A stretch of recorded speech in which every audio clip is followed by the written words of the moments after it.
අයිබෝවන් වාසනාවන් ඉතින් සියලු දෙනාටම සුබ උදෑසනක් වෙන්න කියලා ප්‍රාර්ථනා කරනවා හදවතින්ම. ඉතින් මම හිතනවා සියලු දෙනා සතුටින් සැපෙන් සුඛ ඉවසගෙන සියලු බාධක විඳ දරාගෙන තමන්ගේ අරමුණ කරා ගමන් කරනවා ඇති. මේ අරමුණ කරා යනකොට නොයෙකුත් බාධක හම්බ වෙනවා.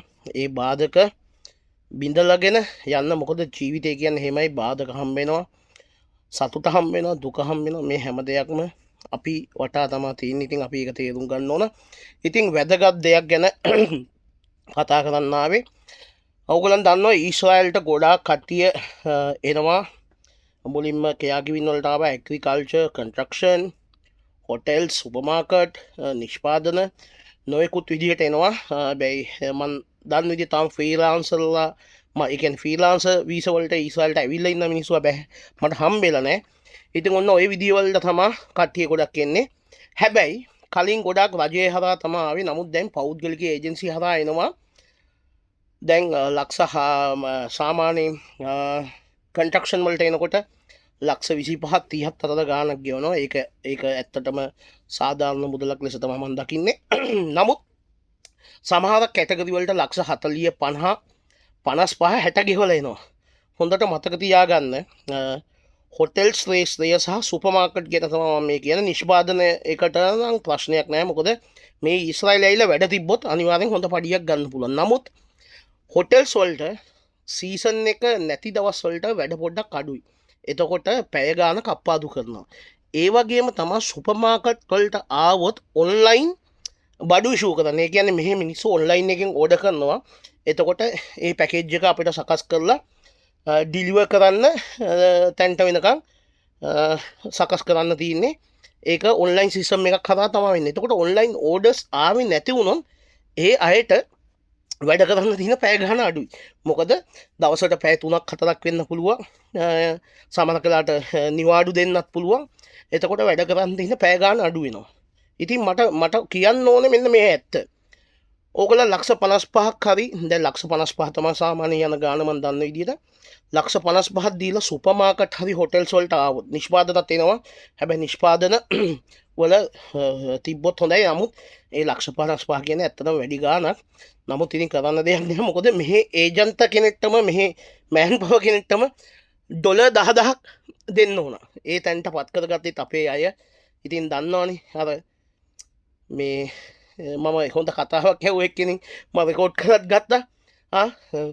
නේපාලට උදව් කරනවා, පිලිපීන අය පිලිපීනයන්ට උදව් කරනවා, ඉන්දියන් අය ඉන්දියන්යන්ට උදව් කරනවා. හරි, ඒ වගේ මේ රටේ ඉන්න අය තමන්ගේ ජාති උදව් කරනවා. නමුත් අපේ උන් කරන්නේ අපේ ජාතියට අරින එකමයි. ඉතින් ඒක තමයි සිංහලයට කෙලවෙන්න ප්‍රධානම හේතුව. ඒකත් කමක් නැහැ. නමුත් ඉන්න ඔබ බුද්ධිමත් වන්න.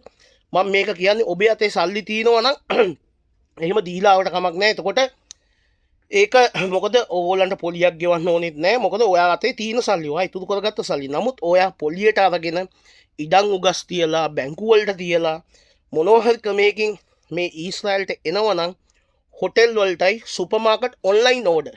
හරි, ඔන්ලයින් ඕඩර් වලට සුපර් මාකට් වලට එනවනම් පොඩ්ඩක් පරිස්සමෙන්. මොකද සමහරක් වෙලාවට වැඩ ගොඩාක් අඩු වෙන්න පුළුවන්. මේ මම මේ කියන මං ගොතලා කියන කතාවක් නෙමෙයි.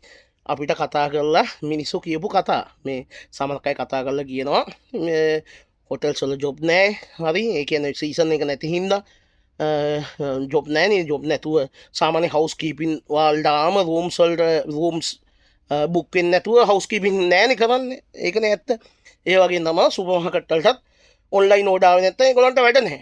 එතකොට ඕගොල්ලෝ හිතන්නකෝ ඕගොල්ලෝ ලක්ෂ 55ක් ගෙවලා ඇවිල්ලා ඕගොල්ලන්ට මෙහි සාමාන්‍යයෙන් අඩුම ගානේ ශකල් 5000ක්වත් පඩිය ගන්න බැරි වුණොත් ඕගොල්ලන් කොහොමද අර මුදල ගෙවන්නේ? හරි, එහෙම වෙච්ච මල්ලි කෙනෙක් ඉන්නවා කතා කරලා. හරි, ඇත්තටම හරිම දුකයි. ලක්ෂ ගාණක් ලක්ෂ 55ක්ද 60ක්ද පොලියට අරන් ඇවිල්ලා තින්නේ. ඉතින් වැඩ කරන්න හම්බෙලා තියෙන අඩු පැය ප්‍රමාණයක්. ඉතින් ඒක ගෙවා ගන්න හරිම අමාරුයි. එතකොට මේ මිනිස්සු කබලෙන් ලිපට වැටෙනවා. මේ ඊශ්‍රායලට ඇවිල්ලත් කබලෙන් ලිපට වැටෙනවා නම් කවුරු හරි.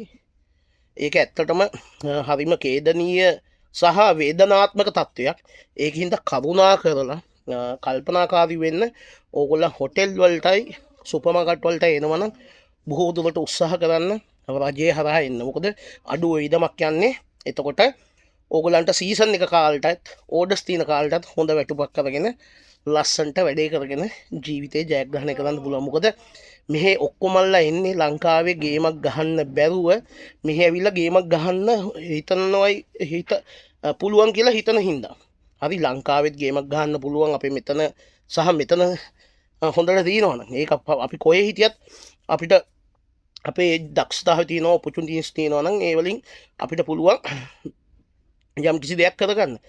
නමුත් බොහෝ අය එන්නේ තමන්ට ගයක් හදාගන්න, තමන්ගේ දරුවගේ අධ්‍යාපනයේ, ඒ වගේම තමන්ගේ අම්මා තාත්තට සලකන්න, තමන්ට අවශ්‍ය කරන මොකක් හරි ජීවිතේ ජය ගැනීමක් අරමුණක් කරා යන්න තමයි පිටරටකට එන්නේ. ඉතින් ඒ එන මිනිස්සුන්ට මේ රටවල් වලට ආවට පස්සේ නොයෙකුත් ගැටලු වලට මුහුණ දෙන්න වෙනවා නම්, නොයෙකුත් ප්‍රශ්න වලට මුහුණ දෙන්න වෙනවා නම් ඒ ජීවිත කඩා වැටෙනවා. ඒකින්ද මම මේ කියන දේ හොඳින් අහගන්න. ඕගොල්ලෝ ලක්ෂ 55ක් 60ක් ගෙවලා එනවනම් හොටෙල්ස් වලට, සුපර් මාකට් වලට බොහොම ප්‍රවේශමෙන්. මොකද සමහරක් වෙලාවට වැඩ අඩු වුණොත් ඕගොල්ලන්ට අර මුදල ගෙවා ගන්න ලොකු ගැටලු වලට මුහුණ පාන්න සිදු වෙනවා. ඒකින්ද ඒ තරදී කල්පනාකාරී වන්න.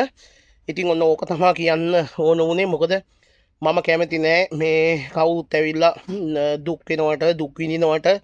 මොකද මිනිසෙක් වශයෙන් තව මිනිසෙක්ගේ දුකක් වේදනාවක් දැක්කම අපිත් හදවත් උණු වෙනවා. ඒකින්ද තමයි මෙහෙම කතා කරන්නේ. ඒ වුණාට තමන්ගේ හිත හයිය කරගෙන තමන්ගේ මැච් එක ගහන්න. එහෙම තමයි අපිත් මටත් මෙහෙ ඇවිල්ලා ලොකු දනිස් දෙකේ ආබාධ හැදිලා ගොඩාක් දුක් ඉන්න මාත් එක්ක හිටපු සෙදරොත්තල හිටපු මගේ මිත්‍රයෝ දන්නවා මට ගොඩක් උදව් කරා යාළුවෝ මෙහි ඉන්න අය. ඉතින් ඒ සියලු දෙනාටම ස්තුතියි. ඉතින් ඒ වගේම